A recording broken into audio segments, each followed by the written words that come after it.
अस्सलाम वालेकुम जी। नमस्कार, सत श्री अकाल एंड गुड इवनिंग। मैं हूं आरज़ू काज़मी और आप देख रहे हैं पॉइंट ऑफ व्यू। आज हम आपको थोड़ी सी, जैसे हमने आपसे कहा था कि हम पाकिस्तान की जो लेटेस्ट न्यूज हुआ करेगी वो हम आपको वीकली एक दो दफा बताया करेंगे। कोई खास खबर हुई हमारे पास वो हम जरूर आएंगे। तो बिल्कुल आज जो है वो आपको मालूम ही है कि सबसे पहले तो कि इमरान खान साहब की गवर्नमेंट है, और जी इमरान खान साहब की गवर्नमेंट हो तो फिर इंसान को पहले घबराना तो बिल्कुल भी नहीं चाहिए। लेकिन प्रॉब्लम ये है कि पीटीएम का जलसा होने जा रहा है कल, यानी कि 16 अक्टूबर को। और उससे पहले पहले जो है वो हर जगह कंटेनर्स लग रहे हैं, इस्लामाबाद में भी और जगहों पर भी मुसलसल हम देख रहे हैं कि रोड्स ब्लॉक है और शदीद किस्म का ट्रैफिक जैम है। और जगह जगह पे जो है वो कंटेनर, जिसके लिए इमरान खान साहब खुद मशहूर थे, वही कंटेनर उन्होंने यहाँ पे लगाने शुरू कर दिए हैं, जो कि कल से ये सिलसिला चल रहा है और अभी तक आधे से ज्यादा शहर जो है उन्होंने ब्लॉक कर दिया है। जबकि पहले तो वो ये कहा करते थे कि जी अगर कोई प्रोटेस्ट करना चाहेगा मेरी गवर्नमेंट के खिलाफ, या कोई मेरी गवर्नमेंट के खिलाफ खड़ा होना चाहेगा तो कंटेनर मैं खुद दूंगा।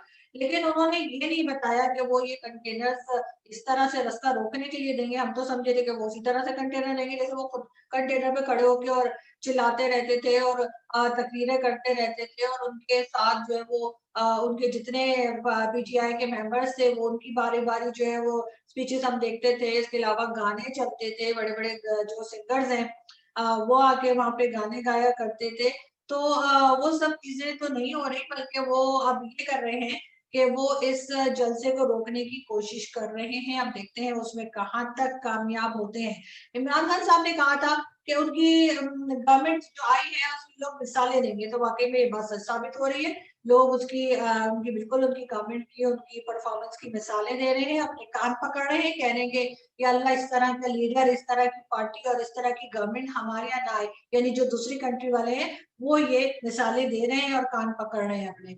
और वह महंगाई पे आते हैं तो महंगाई का तो ये आलम है कि कोई आदमी जो है वो चाहे वो कितना भी कमा रहा हो, चाहे वो 1 लाख भी कमा रहा हो महीने के, तब भी उसको घर चलाना मुश्किल होता हो रहा है। यूटिलिटी बिल्स बार बार बढ़ते हैं और हर चीज महंगे से महंगी होती चली जा रही है। पाकिस्तान में अपना जो है वो यूटिलिटी बिल्स पे करना या ग्रोसरी खरीदना जो है वो अब बहुत मुश्किल हो गया है। जो खास तौर पे मिडिल क्लास और लोअर क्लास फैमिलीज हैं वो तो बहुत ही सख्त मुसीबत में फंसी हुई हैं।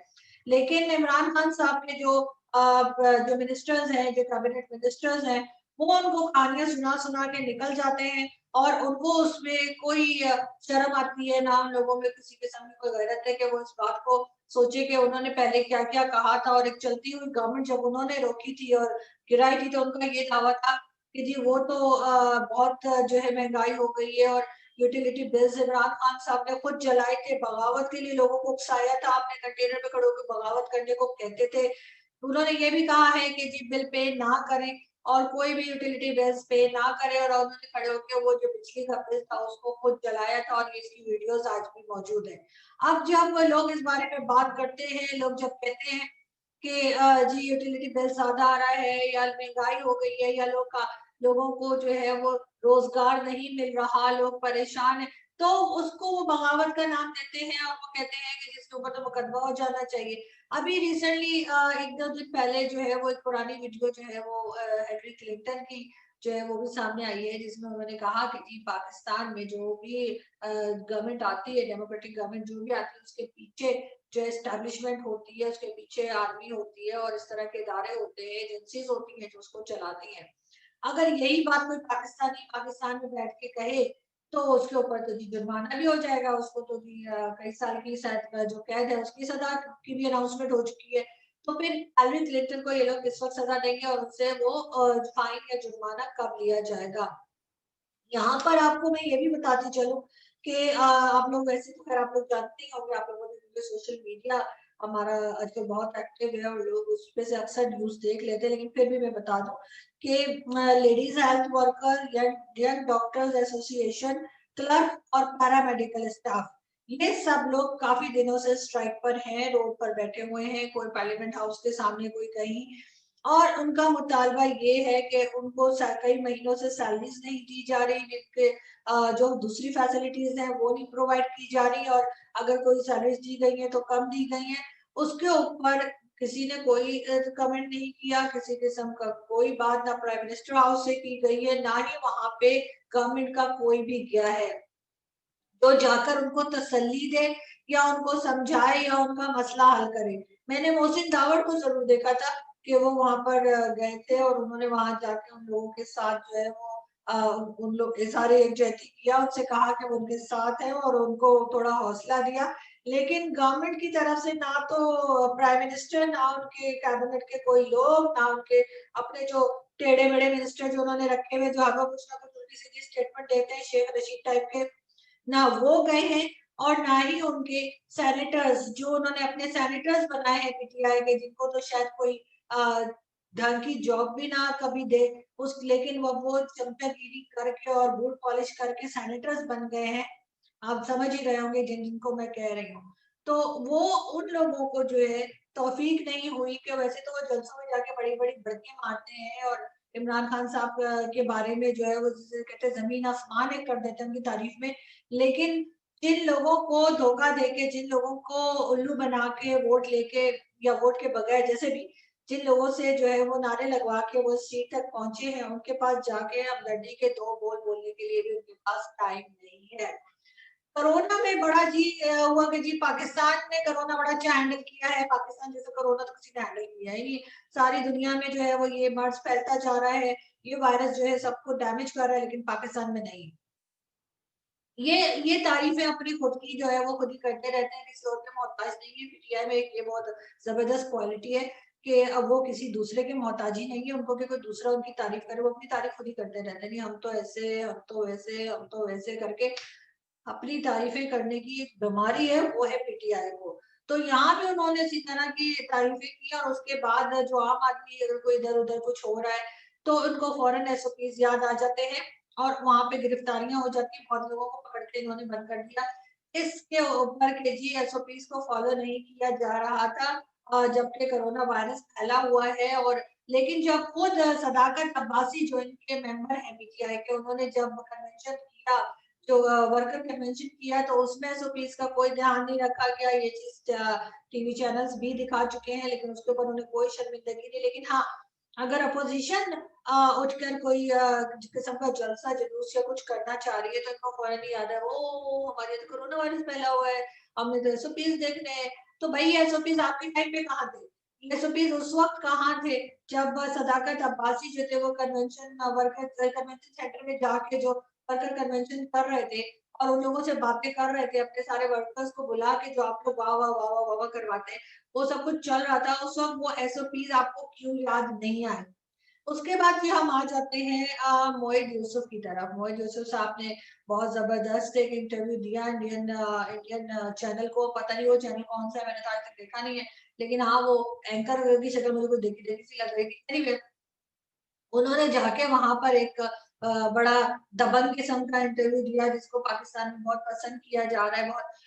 उन्होंने कहा कि हमारे पास सबसे अच्छी बात तो उन्होंने ये की कि बिल्कुल हम भारत के साथ बैठ के बात करना चाहते हैं, हम भारत के साथ ताल्लुकात बेहतर करना चाहते हैं, वो तो सब ठीक है। लेकिन जो उन्होंने कहा कि जी टेरर फंडिंग हो रही है, इनके बैंक्स इन्वॉल्व हैं, इनकी एजेंसीज इन्वॉल्व हैं, उसके प्रूफ है हमारे पास, तो ये चीज तो मोहित यूसुफ साहब पाकिस्तान ने जो है वो 2014 में भी कही थी, ये चीज पाकिस्तान ने 2016 में भी कही थी और अभी फिर कह रहे हैं। लेकिन बात सारी ये है कि अगर ऐसी कोई चीज है तो बहुत अच्छी बात है, मैं तो बहुत खुशी महसूस करूंगी अगर इस तरह की कोई चीज आप निकाल लें कि वाकई में इंडिया इस तरह कर रहा है और इंडिया को बेनकाब करे, बिल्कुल करे। लेकिन बात सारी ये है कि वो डॉक्यूमेंट्स आप दिखाएं, वो डॉक्यूमेंट्स लेके आप यूनाइटेड में जाएं और दिखाएं, उनको कहें कि जी सालों से तो आप हमें चित्रौल कर रहे हैं कि जी हमारे यहाँ से टेरर फंडिंग हो रही है, हमारे यहाँ से जो है वो मसूद अजहर और हाफिज सईद और इस तरह के लोग निकल रहे हैं कि ओसामा बिन लादेन और कौन कौन, तो ये हमने नहीं किया, ये सब कुछ जो है वो भारत कर रहे हैं। तो इस तरह से आप भारत को जो है बिल्कुल बेनकाब करें और भारत को आप एफएटीएफ में फंसाएं और उनको ग्रे क्या उनको ब्लैक लिस्ट में भिजवा दें। लेकिन अपने आप को तो पहले निकाले भाई, अपना आपका अपना जो है वो पाँव फंसा हुआ है वहां पे और आप कहानियां कुछ और कर रहे हैं। लेकिन अच्छी बात ये है दोनों चीजों को पैरेलल लेके चला भी जा सकता है। एक तरफ आप अपने आप को क्लियर कराइए, आप लोगों को बताइए कि जी हम इस सब चीज में नहीं है, उसके प्रूफ दीजिए कि हम उसमें हमारे पास से ना तो टेरर फंडिंग हुई है और ना ही कोई इस तरह का हम कोई काम करते हैं जिसकी वजह से हमें ग्रे लिस्ट में या डाला गया है FATF की। ये सब कुछ हमारे खिलाफ एक साजिश है, लेकिन इंडिया को भी बिल्कुल बेनकाब करा। और इंडिया के जो डॉक्यूमेंट आपके पास है, आपने देखा है कि उनके अक्सर टीवी चैनल्स पे, उनके अक्सर यूट्यूब चैनल्स जो है उनपे सच्ची हो या झूठी हो, लेकिन ये कि वो लोग अक्सर डॉक्यूमेंट्स दिखाते हैं। तो हम भी ये चाहेंगे कि आपके पास जो प्रूफ्स हैं, जो डॉक्यूमेंट्स हैं, वो आप हमारी हमारी जो पब्लिक है, हमारी जो आवाम है, उसको भी दिखाइए। और साथ ही प्लीज प्लीज खुदा के लिए यूनाइटेड नेशन में लेके जाइए, और वहां पे जाके अगर इस तरह की चीजें आपके पास मौजूद हैं तो आप भारत को बेनकाब कीजिए। इसलिए कि सिर्फ बोलने से जो है वो कुछ नहीं होगा, सिर्फ जबानी कलामी बात करने से कोई आपका यकीन नहीं करेगा। आपको प्रूफ्स देने होंगे, जो आपने कहा है कि आपने जमा कर लिया और आपके पास है। ये तो बहुत बहुत ही जबरदस्त बात है कि आपके पास वो सारे प्रूफ्स हैं। दूसरा, एक जो है फुटपाथ जो है इस्लामाबाद में और कई जगह पर, वहां पे ये जो इनके क्या कहते हैं उसको, टाइगर्स, जो यूथी टाइगर्स जो है इमरान खान साहब के, उन्होंने जगह जगह उन्होंने दुकानें लगा ली हैं और जी छोटी छोटी शॉप्स खोल दी हैं सब्जी की और दूसरी चीजों की, और कह रहे हैं कि जी बहुत सस्ती मिल रही है। ये क्या नई नौटंकी है?